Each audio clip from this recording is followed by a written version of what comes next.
The Brooklyn Center City Council in Minnesota has passed a resolution that could significantly change the city's policing policies. The measure, which passed by a 4-to-1 vote Saturday, will replace police officers with unarmed civilian employees for things like minor traffic violations, as well as mental health distress calls. In addition, a new citations and summons policy will cut down on arrests for certain nonviolent low-level crimes. The reform law comes a month after a police officer killed 20-year-old Daunte Wright during a traffic stop. Former officer Kim Potter says she meant to fire her taser but used her gun instead. Potter faces manslaughter charges in Wright's death. For more, we're joined by reporter David Schulman, who's closely followed all of this. He joins from our Minneapolis St. Paul station, WCCO. David, thanks for being here. What has the reaction been to the resolution in Brooklyn Center? Hi, Lana. I was at the City Council meeting yesterday when the City Council passed this resolution that has all these sweeping changes that you just mentioned, and it was a very celebratory atmosphere. It felt victorious. Afterwards, Mayor Mike Elliott, who's been in the national spotlight for the last month or so since Daunte Wright was killed, he is hugging people, he's holding babies, taking pictures. People were very happy to see these reforms come to pass through this resolution. And some of the people who were there were Daunte Wright's family. His mother was there, Katie Wright, and she said that this was an amazing day for her family. She said nothing, of course, will bring her son back, but she hopes that this can prevent something like what happened to him happening to somebody else in the future. There was also family of another man, Kobe Dimmick Heisler, who was killed by Brooklyn Center police as well in the last 2 years. And what they're celebrating is really just this dramatic change to how Brooklyn Center is approaching public safety. They are creating new departments to oversee police and fire, a department of unarmed, trained professionals in mental health training and social workers who can respond to medical and mental health calls without armed police officers joining them.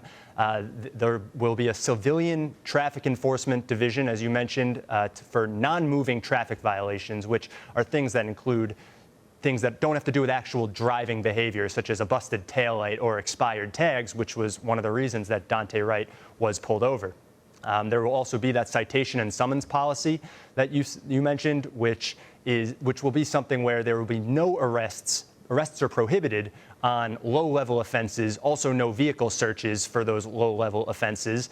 And the mayor made sure to make clear that this does not mean for DWIs. People will just be let go and cited. DWIs, domestic incidents, those will still be arrests. So they went through, and the mayor said that they did all of their legal due diligence to make sure that this is all above board, in line with Minnesota statute. And there's a lot of people who are very happy to see these reforms come to pass. There's also the other side. Yesterday, I spoke to the head of the Brooklyn Center Police Union, and he had joined in with other law enforcement groups to write a letter to the Brooklyn Center City Council urging them not to do this. He felt that they didn't give enough input to the City Council when they were developing this resolution and these reforms, so there wasn't enough from law enforcement there. And the mayor said, we did take into account local law enforcement voices, but we wanted to make this about the community, and the community has been demanding change, and that's what we are doing with this resolution. David, before I let you go, I also want to get an update on former officer Kim Potter. She's expected to appear in court tomorrow for killing Daunte Wright. What can we expect? Yeah, Kim Potter, she was arrested last month, put out on a $100,000 bond. She already had her first court hearing. The judge has determined that there will be no cameras in the courtroom, unlike the trial of Derek Chauvin, which recently wrapped up. So she's going to be back in court tomorrow. And what was interesting at the City Council meeting yesterday is that many of the people who were there felt that if these reforms had been in place, Kim Potter would not have been where she is now, because this would have been an unarmed person pulling over Daunte Wright. The former Brooklyn Center police chief said that he believes Kim Potter meant to pull her taser, but pulled her gun instead, and that's what led to this shooting. You can hear in the body camera video her saying, taser, taser, taser, and then she shoots him and she says, I shot him.